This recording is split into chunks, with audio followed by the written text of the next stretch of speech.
أكبر الله. Et si la plus grande épreuve annoncée par le prophète Muhammad n'était plus seulement une histoire que nous racontons, mais une épreuve dont certains signes commencent à prendre une forme inquiétante sous nos yeux? Le Dajjal. Cette figure mystérieuse annoncée dans les hadiths comme l'une des plus grandes fitnas de toute l'histoire de l'humanité. Mais une question demeure. Sommes-nous réellement capables de reconnaître les signes qui précèdent son apparition? Et surtout, pourquoi Cheikh Imran Hossen insiste-t-il autant sur les transformations financières, technologiques, politiques et spirituelles de notre époque lorsqu'il parle du Dajjal? Aujourd'hui, nous allons examiner cette question avec prudence, en distinguant ce qui est établi dans les sources islamiques de ce qui relève de l'interprétation contemporaine du Cheikh Imran Hossen. Restez jusqu'à la fin, car nous verrons également quelle protection le prophète a enseigné à sa communauté face à la fitna du Dajjal.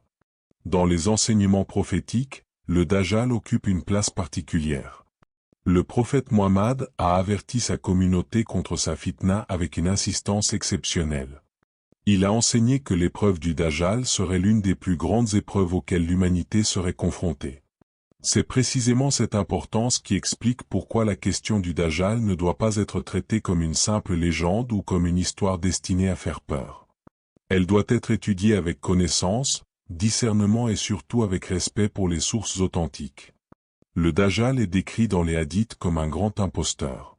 Il cherchera à tromper les êtres humains et à les détourner de la vérité. Sa fitna sera tellement puissante que le croyant devra posséder une foi solide et une connaissance suffisante pour ne pas être séduit par les apparences. Et c'est ici que l'approche de Cheikh Imran Hossen devient particulièrement intéressante. Cheikh Imran Hossen insiste régulièrement sur le fait que l'étude du Dajjal ne devrait pas se limiter à imaginer uniquement un individu apparaissant soudainement à la fin de l'histoire.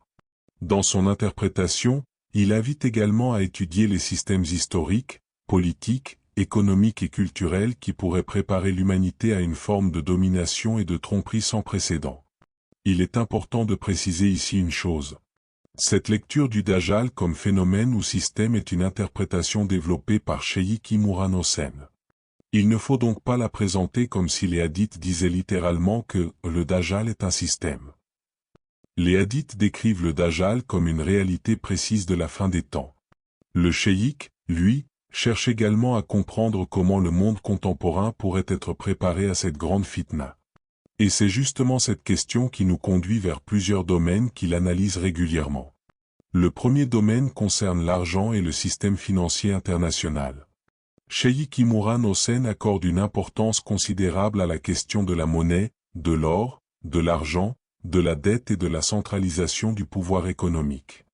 Selon son analyse, l'abandon progressif de la monnaie fondée sur des actifs réels au profit d'un système monétaire largement basé sur la confiance, la dette et le crédit a profondément transformé les rapports de pouvoir dans le monde.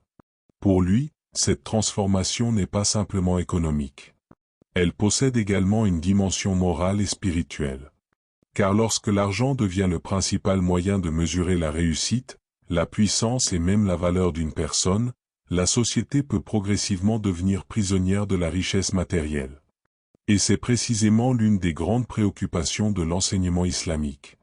Que se passe-t-il lorsque l'homme commence à adorer ce qu'il possède au lieu de rechercher celui qui lui a donné ce qu'il possède? Mais le deuxième domaine est encore plus impressionnant. Aujourd'hui, un téléphone peut connaître notre position. Une plateforme peut analyser nos habitudes. Une intelligence artificielle peut générer des images, des voix et des vidéos capables de paraître réelles. Les réseaux sociaux peuvent transmettre une information à des millions de personnes en quelques secondes. Et les technologies de reconnaissance faciale, de collecte de données et d'analyse comportementale permettent désormais d'obtenir des informations sur les individus à une échelle qui aurait été inimaginable il y a seulement quelques décennies. Cheikh Imran Hossen attire l'attention sur cette évolution lorsqu'il réfléchit à la manière dont une civilisation moderne pourrait devenir extrêmement vulnérable à une forme de contrôle global. Mais attention, cela ne signifie pas que chaque technologie moderne est le Dajjal. Il s'agit plutôt de se demander si une civilisation extrêmement dépendante de la technologie pourrait être plus facilement manipulée par un système capable de contrôler l'information, l'économie et les comportements. Et cette question devient encore plus importante lorsque nous arrivons au troisième domaine. La fitna du Dajjal est avant tout une épreuve de tromperie. Et dans notre époque, une chose est devenue particulièrement difficile. Savoir ce qui est vrai. Une vidéo peut être falsifiée. Une voix peut être imitée. Une photographie peut être générée artificiellement. Une information peut devenir virale avant même que quelqu'un ait eu le temps de vérifier sa véracité. Des millions de personnes peuvent croire quelque chose simplement parce qu'elles l'ont vu plusieurs fois. Voilà pourquoi la connaissance devient essentielle.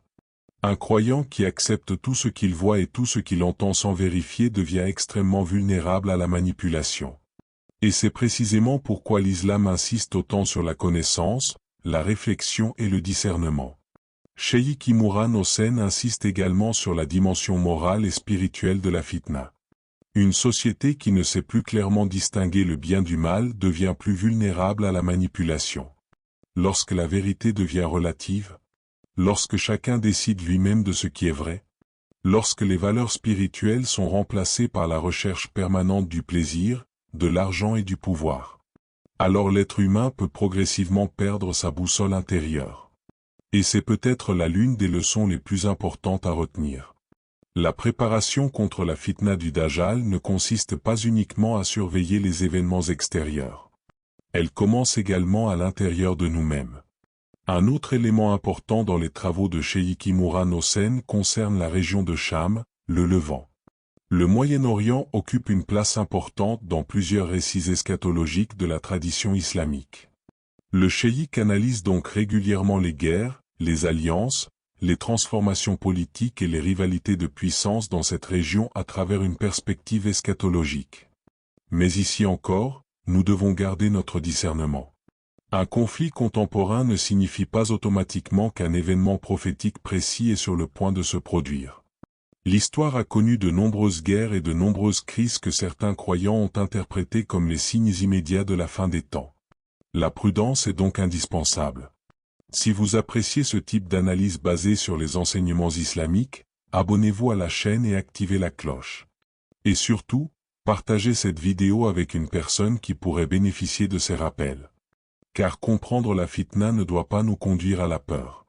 Cela doit nous conduire à la préparation. Alors, que doit faire le musulman? La tradition prophétique nous donne plusieurs orientations importantes. La première concerne la sourate Al-Kahf.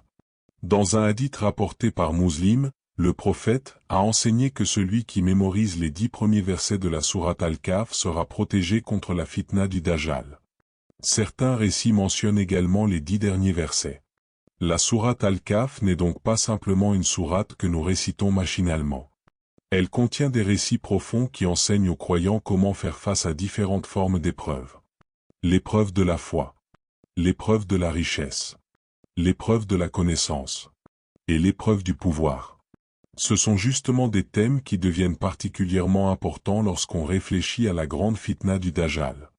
Une autre protection fondamentale consiste à rechercher refuge auprès d'Allah. Le prophète nous a enseigné de demander protection contre 4 choses. Le châtiment de l'enfer, le châtiment de la tombe, les épreuves de la vie et de la mort, et la fitna du Dajjal. Cette invocation est extrêmement importante, car elle nous rappelle quelque chose de fondamental. Le croyant ne doit jamais avoir une confiance absolue en sa propre intelligence. Même une personne très instruite peut être trompée. Même une personne qui pense être forte peut être éprouvée. C'est pourquoi nous demandons constamment la protection d'Allah. La troisième protection est la connaissance. Un musulman doit connaître sa religion. Il doit apprendre le Coran. Il doit étudier la sunna authentique. Il doit apprendre à distinguer un hadith authentique d'une information douteuse. Et surtout, il doit apprendre à ne pas suivre aveuglément tout ce qui circule sur Internet. Parce que la plus grande vulnérabilité face à la tromperie n'est pas le manque d'intelligence. C'est le manque de discernement. Les hadiths authentiques décrivent également des événements majeurs associés à la fin des temps. Parmi eux figure la descente de Isa ibn Maryam, Jésus fils de Marie. Selon les récits authentiques, il descendra et participera à la fin de la fitna du Dajjal. Dans un hadith rapporté par Muslim, il est notamment mentionné qu'il descendra près du minaret blanc à l'est de Damas. La tradition rapporte ensuite qu'il poursuivra le Dajjal et mettra fin à son épreuve. Le message est puissant. Le mensonge peut paraître invincible pendant un temps, mais la vérité appartient finalement à Allah.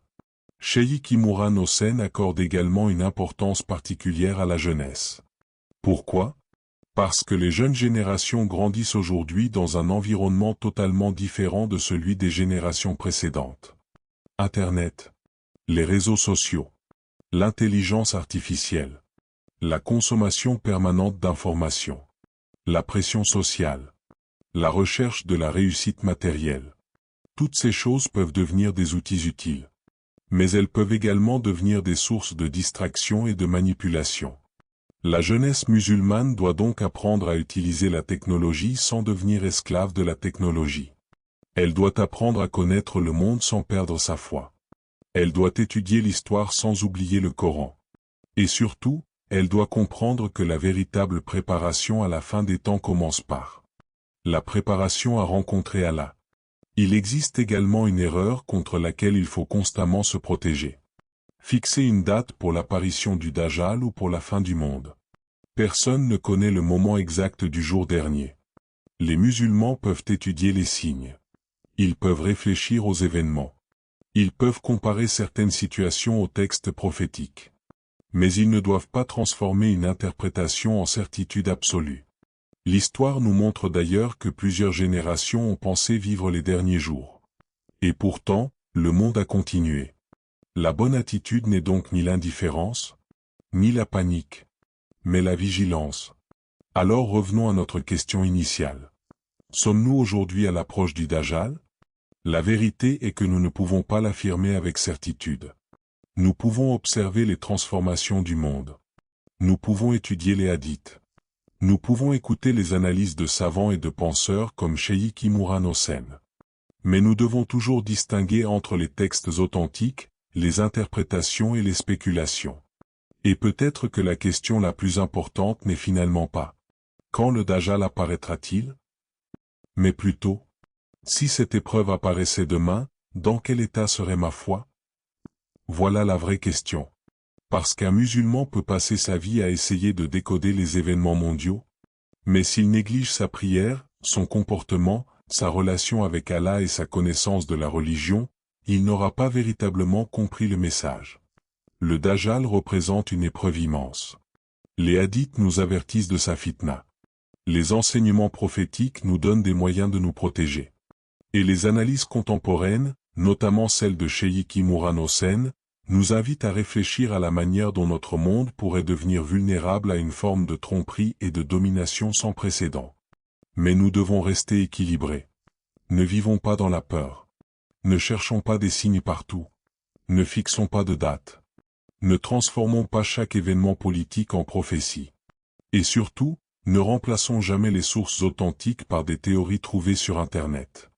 Préparons-nous plutôt par la foi, par la connaissance, par la prière, par le Coran, par la Sunna authentique, et par une confiance sincère en Allah. Car si nous ne savons pas quand les grandes épreuves arriveront, nous savons une chose. Notre rencontre avec Allah, elle, est certaine. Que Allah nous protège de la fitna du Dajjal. Qu'il raffermisse notre foi. Qu'il nous donne le discernement entre la vérité et le mensonge. Qu'il protège nos familles et nos enfants. Et qu'il nous permette de mourir dans l'islam et dans la soumission à lui. Si cette vidéo vous a été utile, partagez-la autour de vous et abonnez-vous à la chaîne pour ne pas manquer nos prochaines analyses consacrées aux signes de la fin des temps, aux enseignements du Coran et de la Sunna, ainsi qu'aux réflexions des grands savants musulmans. Que Allah nous guide tous vers la vérité.